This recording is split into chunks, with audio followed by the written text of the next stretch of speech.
Have you ever woken up with a flat stomach only to look in the mirror by mid-afternoon and see what looks like a small balloon sitting under your shirt? Maybe you haven't overeaten, maybe you haven't even eaten anything unusual, and yet your waistband feels tighter than it did just a few hours ago. If this happens to you almost every single day, you're not imagining things, and you're definitely not alone. Today we're going to talk about why this happens, what's actually going on inside your body when it happens, and when it's simply a normal part of digestion versus when it might be your body trying to tell you something more important. Let's start with what this actually is in plain terms before we get into any technical language. What you're experiencing is your abdomen expanding, either because of gas building up inside your digestive tract, fluid accumulating in or around your organs, or the muscles of your abdominal wall relaxing and pushing outward. Think of it as your stomach area acting like a balloon that's being filled from the inside, sometimes with air, sometimes with liquid, and sometimes simply because the muscles holding everything in have loosened their grip. The medical term for this is bloating, and it's important to note that bloating is a symptom, not a disease in itself. It's your body's way of showing you that something in the digestive process, or occasionally somewhere else entirely, isn't moving through as smoothly as it should. Now, here's where we need to clear up some early confusion. Bloating is not the same thing as simply gaining weight around your midsection. Weight gain tends to be gradual and consistent throughout the day, while bloating tends to come and go, often within hours, and is closely tied to what you eat when you eat it and how your digestive system is functioning that day. It's also not the same as distension, even though people often use these words interchangeably. Distension specifically refers to the physical, measurable increase in the size of your abdomen, something you could literally measure with a tape measure, while bloating refers more to the sensation of fullness, tightness, or pressure, which you might feel even before anyone can visibly see a change. In many cases, both happen together, but it's worth understanding that one is what you feel, and the other is what you or a doctor could observe. So let's break this down into the two broad categories that doctors use to think about bloating, because understanding this distinction will help you understand almost everything else in this video. The first category is called functional bloating. This type of bloating happens when your digestive system is structurally completely normal, meaning there's nothing wrong with the physical shape or condition of your organs, but the way they're working, meaning how they contract, move, and process food, is temporarily out of sync. Think of it as a car with a perfectly good engine that's just running a little rough because of the fuel you put in it, not because any part is actually broken. This is by far the most common reason people experience daily bloating, and it's usually linked to diet, gut bacteria, stress, or how quickly food moves through your intestines. The second category is called organic bloating, and this represents a more serious cause because it means there's an identifiable physical or structural problem underneath the symptom, something a doctor could potentially see on a scan, feel during an exam, or detect through blood work. This could be anything from a blockage in the intestine to fluid buildup related to organ function, to, in rarer cases, growths that are physically taking up space in your abdomen. The key contrast point here is this. Functional bloating tends to fluctuate, coming and going with meals, stress, or time of day, while organic bloating tends to be more persistent, progressively worsening, and often comes along with other symptoms like unexplained weight loss or changes in appetite.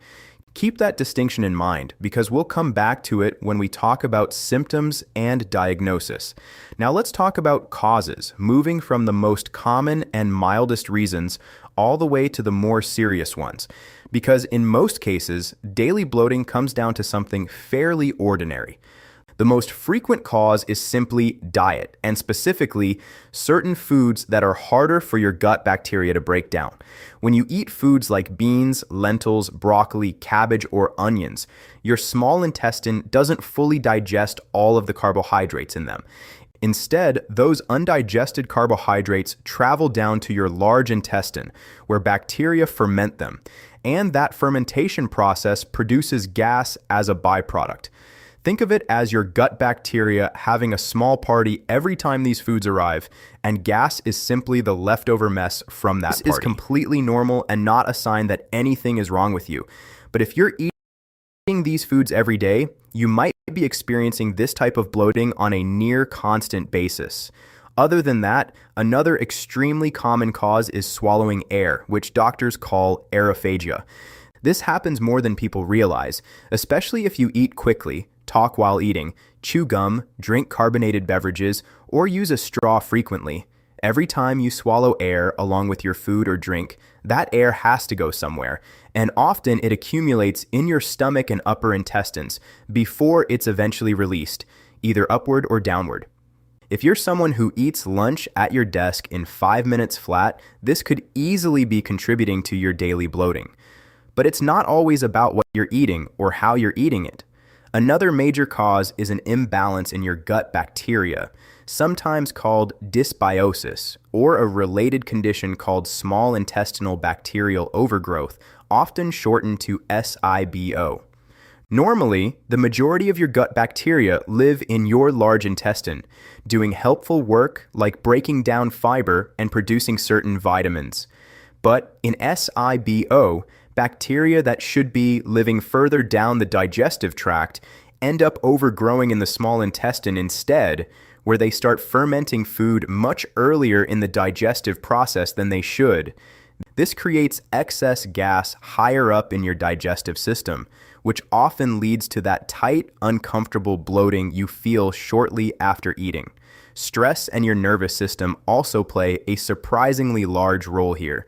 Your gut and your brain are directly connected through what's called the gut-brain axis, essentially a communication highway running between your brain and your digestive system. When you're stressed, your body can slow down digestion, tighten certain muscles in your gut, and make you more sensitive to normal amounts of gas and pressure that you might not have noticed otherwise. This is part of why bloating often gets worse during particularly stressful weeks, even if your diet hasn't changed at all. In some cases, bloating is linked to a condition called irritable bowel syndrome, or IBS, which is one of the most common functional gut disorders out there.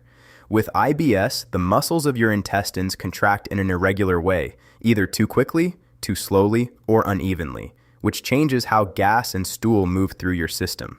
This is why people with IBS often notice their bloating gets worse with certain trigger foods, improves temporarily after a bowel movement, and tends to fluctuate throughout the month or even throughout the day. Hormonal changes are another common and often overlooked cause, particularly for women. In the days leading up to a menstrual period, shifting hormone levels, particularly a rise in progesterone, can cause the digestive tract to slow down and can also lead to your body retaining more water than usual.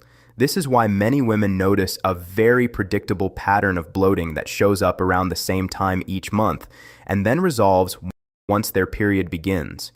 Moving slightly further along, constipation itself is both a cause and a symptom of bloating. When stool moves too slowly through your colon, it sits there longer, continuing to ferment and produce gas, while also physically taking up space and pressing outward against your abdominal wall.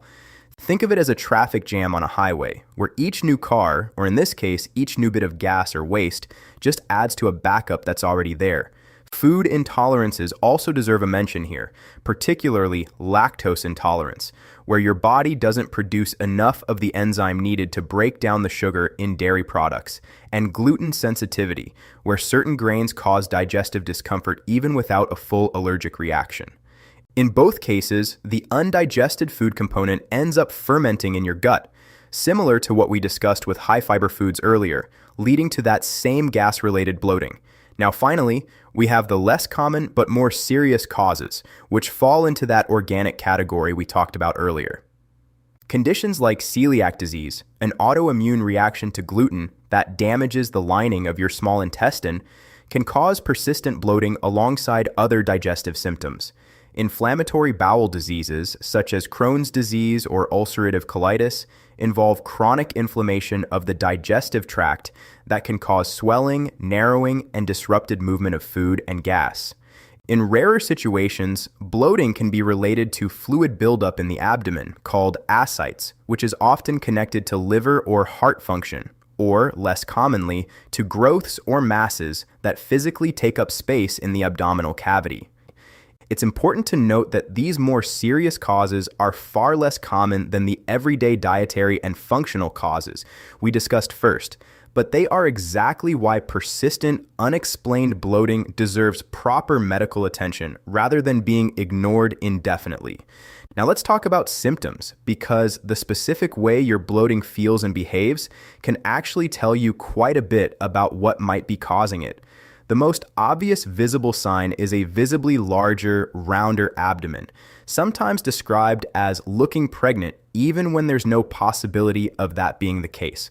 Alongside this, you might feel tightness or pressure, a sense of fullness even when you haven't eaten much, audible gurgling or rumbling sounds, and frequent burping or passing gas as your body tries to relieve that pressure. Calais pressure that tends to move around your abdomen as gas travels through your intestines, and it often improves noticeably after burping or passing gas. If it's related to fluid retention, whether from hormones or something more significant, the discomfort tends to feel more like a dull, even all-over heaviness, rather than a shifting, gassy pressure. If it's related to slow digestion or constipation, you'll often feel worse as the day progresses, since food and waste are accumulating without being properly cleared. This brings us to an important section, connecting the pattern of your symptoms to their likely cause, because timing tells you a lot. If your bloating shows up shortly after specific meals, particularly ones high in beans, dairy, or cruciferous vegetables like broccoli and cabbage, this points strongly toward a dietary or fermentation-related cause. If it follows a monthly pattern, appearing around the same time each cycle, hormonal fluctuation is the likely explanation. If it builds gradually throughout the day, regardless of what you eat, and is accompanied by fewer bowel movements than usual, constipation is probably playing a significant role. On the other hand, if your bloating is persistent, doesn't seem tied to any particular food or time of day, continues to worsen over weeks rather than improving, and comes along with symptoms like unintended weight loss, blood in your stool, or difficulty swallowing, this pattern is different, and it's the kind of pattern that specifically warrants a visit to your doctor rather than continued self-management at home. So let's walk through what actually happens when you do see a doctor about this, because the process is far more straightforward and reassuring than most people expect. It typically starts with a detailed conversation where your doctor asks about when your bloating started, what makes it better or worse, your typical diet, your bowel habits, any family history of digestive conditions, and whether you've noticed any other symptoms alongside it. This history-taking step alone often gives doctors a very strong clue about whether they're dealing with a functional cause or something that needs further investigation. After that comes a physical exam where your doctor will gently press on different areas of your abdomen to check for tenderness, listen with a stethoscope for normal bowel sounds, and check whether your abdomen sounds hollow, like gas, or dull, like fluid or a mass when tapped. This simple, painless exam gives a lot of information without needing any equipment at all. Depending on what they find, your doctor might then order specific tests. Blood work is often one of the first steps, checking for signs of inflammation, anemia, or markers that might point towards celiac disease or thyroid issues, since thyroid function can also influence digestion. In some cases, they'll recommend a stool test, which can check for infection, inflammation, or signs of poor fat absorption. If lactose intolerance or SIBO is suspected, a breath test might be used, where you drink a specific sugar solution and then breathe into a device that measures certain gases, giving doctors insight into how your gut bacteria are processing that sugar. If more serious causes need to be ruled out, imaging becomes the next step. This could mean an ultrasound, which is painless and uses sound waves to look at your organs, or a CT scan, which gives a much more detailed cross-sectional view of your abdomen. In certain cases, particularly when celiac disease, IBD, or unexplained changes in the digestive lining are suspected, your doctor might recommend an endoscopy or colonoscopy, where a thin, flexible camera is used to directly examine the inside of your digestive tract. While these tests might sound intimidating, they're routine, well-tolerated procedures that give doctors extremely clear answers, often more clear than any other type of test available. Now let's move into treatment, and the good news is that the vast majority of bloating cases can be managed starting with the simplest, least invasive options first. The first category is dietary changes, which is often the most effective starting point. This might mean gradually reducing high fermentation foods like beans, lentils, and certain vegetables, not eliminating them completely, but introducing them more slowly to give your gut bacteria time to adjust. It might also mean identifying and reducing specific trigger foods through an elimination approach, cutting out common culprits like dairy or high fructose foods for a few weeks, and then reintroducing them one at a time to see what actually causes your symptoms. Eating smaller, more frequent meals rather than large ones, chewing more slowly, and reducing carbonated drinks can also make a noticeable difference. The second category involves specific remedies and over-the-counter options. Peppermint oil, taken in enteric-coated capsules, has been shown to help relax intestinal muscles and ease gas-related discomfort. Simethicone, an ingredient found in many anti-gas medications, works by helping small gas bubbles combine into larger ones that are easier for your body to pass. Probiotics, which are live beneficial bacteria, may help rebalance your gut microbiome over time, particularly if your bloating is related to dysbiosis. The third category is lifestyle changes, which shouldn't be underestimated. Regular physical activity, even just a daily walk, helps stimulate normal movement through your intestines. Managing stress through techniques like deep breathing, gentle yoga, or simply building in more downtime can meaningfully reduce bloating, linked to the gut-brain connection we talked about earlier. Staying well hydrated and getting consistent, quality sleep also support more regular digestion overall. The fourth category involves medications prescribed by a doctor, typically used when lifestyle and dietary changes alone aren't enough. This might include medications that help regulate bowel movement speed, antibiotics specifically targeted at treating SIBO, or medications that help manage IBS symptoms directly by calming overactive gut contractions. Finally, in the fifth category, we have procedures and surgery, which are reserved specifically for organic causes that have been clearly identified through the diagnostic process we discussed earlier. This could mean draining excess fluid in cases of ascites, treating an underlying condition like inflammatory bowel disease with more targeted therapies, or in rare cases involving structural blockages or masses, surgical intervention to physically resolve the problem. It's worth emphasizing that this final category applies to a small minority of cases, and the specific approach depends entirely on what the underlying cause actually turns out to be. So, to bring this all together, if you're dealing with bloating that comes and goes, that seems connected to certain meals, stressful days, or your monthly cycle, this is, in most cases, a completely normal and manageable part of how your digestive system works, and it often improves with some simple dietary and lifestyle adjustments. On the other hand, if your bloating is persistent, keeps getting worse, or comes along with other concerning symptoms, it's worth having a conversation with your doctor, not out of fear, but simply to get clarity and take care of yourself properly. Your body has its own way of communicating with you, and bloating is often just one small part of that ongoing conversation. If this video helped explain what's been going on with your own stomach, we'd genuinely love to hear about your experience and what you've noticed tends to trigger it for you.